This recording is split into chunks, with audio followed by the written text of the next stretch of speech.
So it's kind of a big dilemma when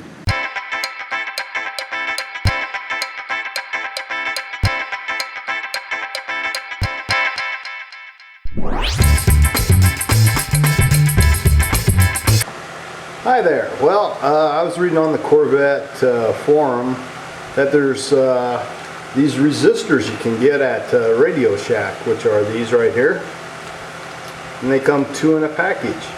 So I went and picked up 4 of those resistors, and they cost 99 cents if you buy them online for 2 with shipping and stuff. It's like, I don't know, $4 or $5 by the time you get them.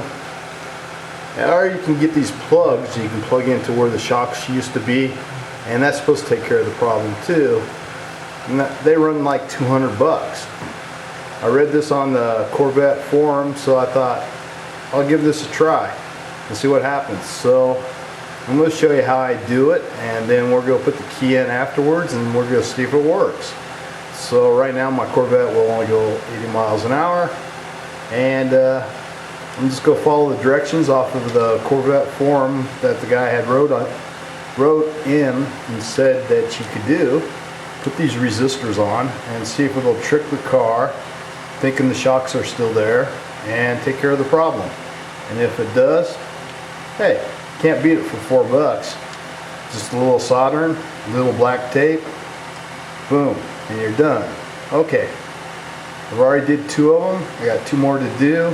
The last one I do, I'm going to tape it and show you. So for right now, I'm going to turn off the video.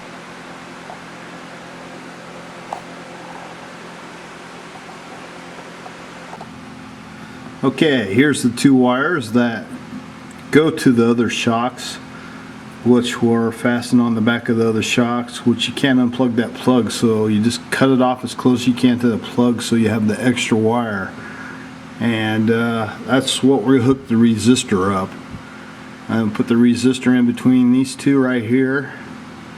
And according to the guy on the Corvette forum that wrote, he says that's all you got to do is hook these 2 wires up to the resistors and put that on all 4 where all 4 shocks were, and it's supposed to take care of that problem. So I'm going to turn the camera off and get these ready to solder and show you how I'm going to solder them up. Okay, there's our 2 wires. We have stripped them now, and this is the resistor.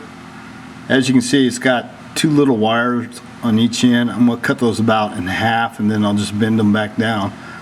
I'm going to take the wire and put through the hole then and wrap it around the wire, and then solder it on this end and solder it on this end. That's going to be the next step. Okay, you can see I cut the wires off, and I got the little loop right there, little loop right there, and I will stick the wire through the loop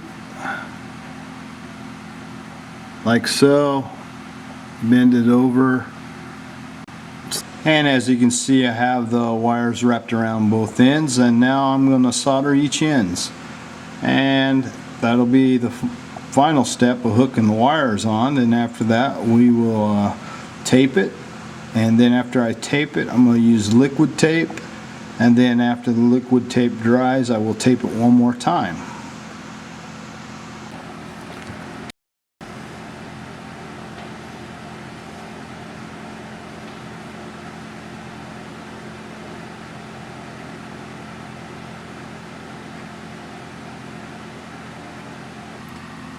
Okay, as you can see I got it both ends soldered, and now I'm just going to tape it up. Just like that. And that's how the guy said on the forum to do it, just solder it on each end. Then we'll tape it up real good, and we'll use liquid tape over the top of that, seal it so no water can get in it, and then tape it one more time after that. And the job will be done.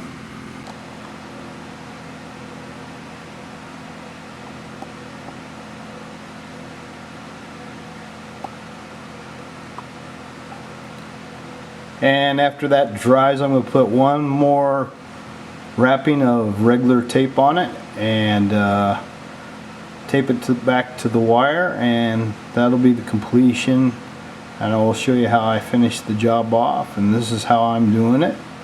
And I'm going to see if this works. I got one more wheel to do, and we'll put the key in the ignition and we'll see what happens. Let's see if that guy is right. If it works, I did it all for under $6. And there it is. That's how I put it back in. And I used a little bit of the liquid glue along the back edge, which will kind of like glue it to the metal right there, and the clamp down there will hold it there, and it should go nowhere, I don't think. And that's how I'm going to do it. Okay, there's the very last one I'm doing, and it's on the front. As you can see, this is a patch I did before. I had some fiberglass got broke. But anyhow, this is the deal we're putting on, the resistor. This is on the front wheel I'm working on right now. I'm going to solder these two ends, and then I'll put the tape on it again, and then I'll put the liquid tape on top of that and let it dry, and then tape it one more time. This will actually plug back in down here, right here where my thumb finger is.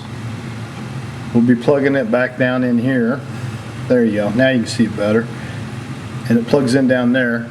And what I'll do is just loop this around itself and put it back down here and tape that in a loop. And it should be okay. It shouldn't hit anything. It shouldn't rub on anything. It should be just fine. I've already turned the ignition key on, and it's already taken care of the problem.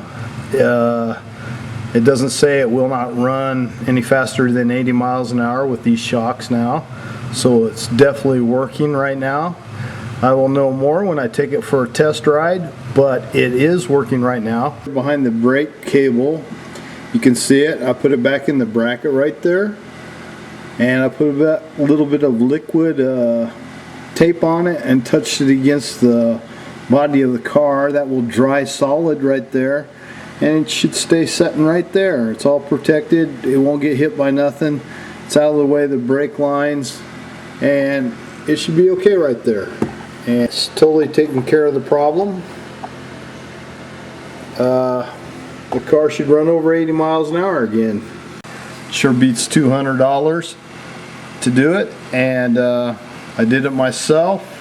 This is the way I would do it, but somebody may have a different way of doing it than the way I did it. Check out the Corvette page first and see what they say about it, and you can save yourself a bunch of money if you do it yourself like this. Anyhow, I got regular shocks on it, and I don't have the sensors no more, and those resistors put like 10 volts, so it shows like it's hooked up to a shock when it's not hooked up to a shock, and bypasses the 80 mile an hour thing, so you can run 100 and 200 miles an hour or whatever your Corvette does. Back to normal. I did this 4 years ago on my C5, and it's still working fine. I can put any kind of shocks I want on the car. I want to thank you all for watching, and if you like the video, make sure you give me a thumbs up. Okay, thanks for watching.